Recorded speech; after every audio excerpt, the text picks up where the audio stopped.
Washington में पाकिस्तान के खिलाफ एक मुनज़्ज़म लॉबिंग नेटवर्क पूरी रफ्तार से काम कर रहा है।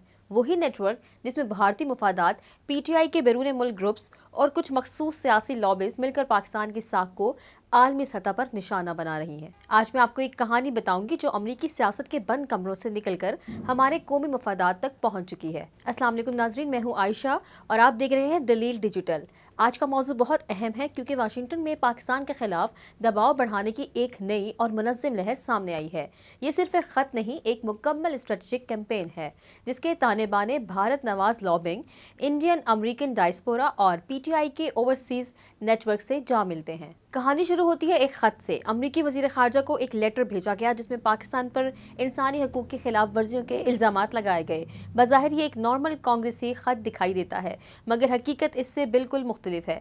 बाद में पता चला कि इस खत की ड्राफ्टिंग भारत निजाद रुकने कांग्रेस परमीला जयपाल ने क्रेग कौसर के साथ मिलकर की और इस पर 42 डेमोक्रेट्स के दस्तखत भी मौजूद हैं। हैरत की बात यह है कि इनमें से अक्सरियत वो लोग हैं जिनकी सियासी जड़ें या तो कांग्रेस इंडिया कॉकस से मिलती हैं या भारत नवाज ग्रुप से। खत के मुतालिबात देखकर मामला और भी साफ होता है। वीज़ा पाबंदियां, असासे मुंजमद करना, पाकिस्तान के दिफाई और इक्तिसादी ताल्लुकात को इंसानी हकूक से मशरूत करना और मैग्नेटिसी तर्ज की कार्रवाइयाँ, लेकिन कश्मीर का कोई जिक्र नहीं। भारत में अक़लियतों के खिलाफ कार्रवाइयों का कोई जिक्र नहीं। यहाँ तक कि पाकिस्तान में दहशतगर्दी के खतरात को भी नज़रअंदाज कर दिया गया। सवाल यह है कि यह खत इंसानी हकूक के लिए था या भारत की स्ट्रेटेजिक मफादात के लिए। दस्तखत करने वालों में परमीला जयपाल, राजा कृष्णमूर्ति और सुब्रामण्यम जैसे नाम नुमाया हैं, जो बरसों से भारत के तिजारती, सियासी और स्ट्रेटेजिक बयानियों को सपोर्ट करते नजर आए हैं।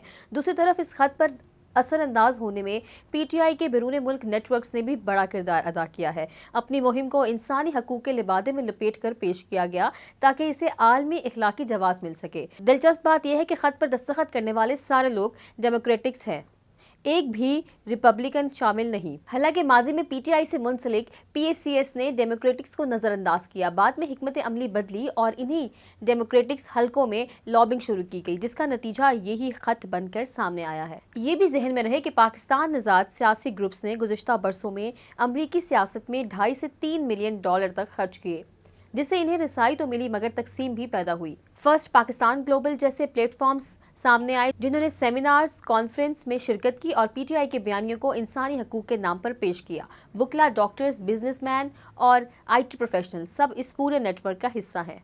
ये मजमूई तस्वीर हमें बताती है कि वाशिंगटन में पाकिस्तान के खिलाफ जो फिजा बन रही है वो महज किसी एक मुल्क की लॉबिंग नहीं बल्कि एक मरबूत सियासी हिकमत अमली है। इसमें भारत के स्ट्रेटेजिक मकासद, सियासी डायस्पोरा की अंदरूनी तकसीम, पीटीआई का ओवरसीज बयानिया और अमरीकी सियासी निज़ाम के अंदर मौजूद ताकतवर नेटवर्क्स सब शामिल हैं। ये अब सिफारती चैलेंज नहीं रहा, ये पाकिस्तान की कौमी हिकमत अमली का इम्तिहान है। हमें सोचना होगा कि आलमी सियासत में हमारा बयानिया कौन पेश कर रहा है और कौन बिगाड़ रहा है, और हमें अपनी कौमी साख का दिफा कैसे करना है।